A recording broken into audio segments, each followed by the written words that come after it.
سمعتك ليلة بتبكي بنفس اللي عملته، بس الليلة شايل شبل وعيونك وسع، الليلة شايل وسع السهام وغيرك مسلم في مكة.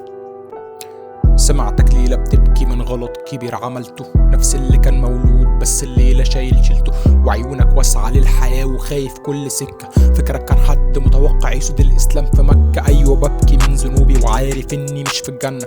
حياة طلعت عجيبة كل ما أجي أمشي أستنى، بخاف طبيعي عايزني آمن مين من الديابة. نفس الإسلام دلوقتي بيختفي من الإجابة. صدقت نفسك لما قلت وقعت مش هقوم، لما هي بدون معاني ليه بتعاني من اللزوم. كبرت الكلمة في قلبك ثم استلمك الاكتئاب. وحشية أي بشري أحلى من خلق السراب. حاربت كفاية تعبت من التصديق في كل وهم، جايز معنيها طلعت الخيانة في شكل سهم.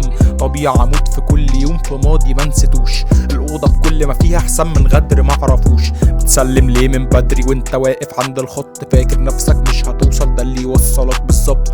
يقين الأعمى شيء ملوش علاقة بقلب مؤمن، واليأس أفضل ليك يكون حالات مش مرض مزمن.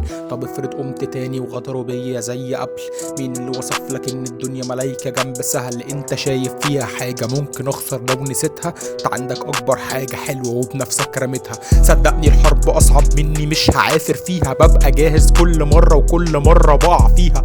مفيش امل اعيشها مسالم، طيب ماشي عادي كلامك حلو جدا بس في الواقع الافتراضي الدنيا حرب وانتصارك استغلال اوقاتها. اول 3 اسئلة في القبر ليه تسيب اجاباتها؟ معاك كتير صدقني قوم وكمل مهما يحصل، تسبيح يونس نجاتك مهما تقول ده مش هيحصل.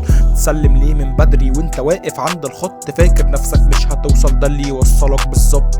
يقين الاعمى شيء ملوش علاقة بقلب مؤمن، اليأس افضل ليك يكون حالات مش مرض مزمن. بتسلم ليه من بدري وانت واقف عند الخط، فاكر نفسك مش هتوصل، ده اللي يوصلك بالظبط. يقين الاعمى شيء ملوش علاقة بقلب مؤمن، واليأس افضل ليك يكون حالات مش مرض مزمن.